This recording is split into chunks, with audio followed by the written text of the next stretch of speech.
To my understanding that you're like considering every possible aspect, not only the piano itself, but every the whole process of the music played on piano and the pianists as a whole. So flawless experience. And if we go something more like a materialistic, so when you're like designing the piano, so what are the possible, especially for the black diamond, are you choosing like different materials compared with like a traditional piano? So from the physics point of view, maybe what materials and techniques do you prioritize when designing these high-end pianos? Different things I considered at different points in time, especially when you're working with a company such as Steinway that has reached an apex in terms of what is the Steinway sound, modifies that sound, what enhances it. It's sacred territory. You can't touch that, you know. Why would you touch it? Why would you want to interfere? But I did think about, and I do think about, what does the musician hear? We considered it, we even discussed it a moment ago, the difference between the musician, what he hears and what the audience hears. And I thought about, how do you merge the two? How do you bring them closer together? Can it really be achieved? And I thought a lot about the curvature of the desk. Can you find ways to focus the sound? Interestingly, in design, as there are many different iterations, certain desks had filigree carving, more ability for sound to travel to the musician. When I considered the piano, I developed the hinges, redeveloped them, so that rather than just simply lifting up, there was a motion where it first separates from the piano and then lifts up. I wanted to think about more air moving through the piano.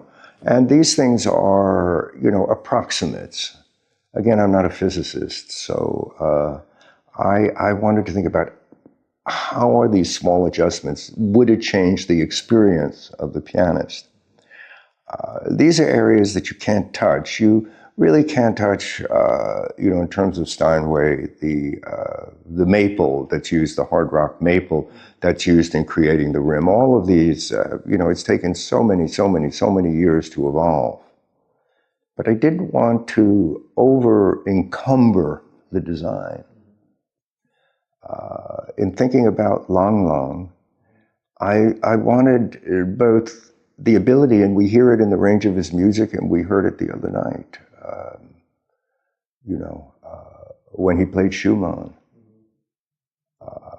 And then when he switched to the Chopin mazurkas, and then the culmination in the F-sharp minor Chopin piece, the fire.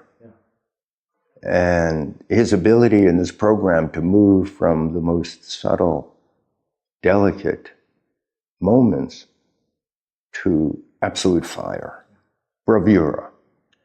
And so again, I want the instrument to have the capacity to, if I can't touch the sound, I can touch that sense that it can follow the drama of the playing, the intensity of the playing.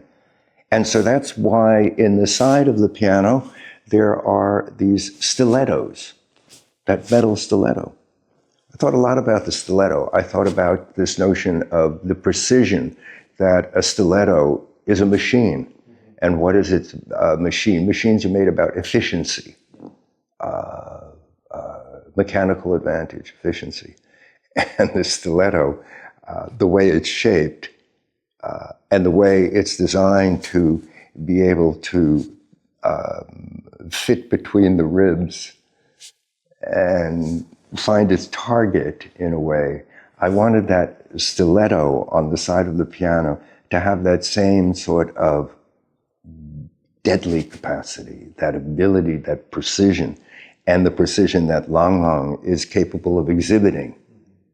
So where I can't touch all the innovation that Steinway has put into it, I can touch that sense of who is the artist.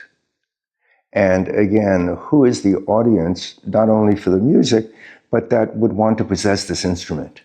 And how do they have that sense that as Lang Lang has this range and capacity and this almost surgical ability to pierce one's psyche, I wanted the piano to have that ability to pierce one's experience of its playing, so that there is a unity, a coming together of the individual, in this case Lang Lang, the instrument, the audience, and then the consumer, somebody who would want to possess this instrument.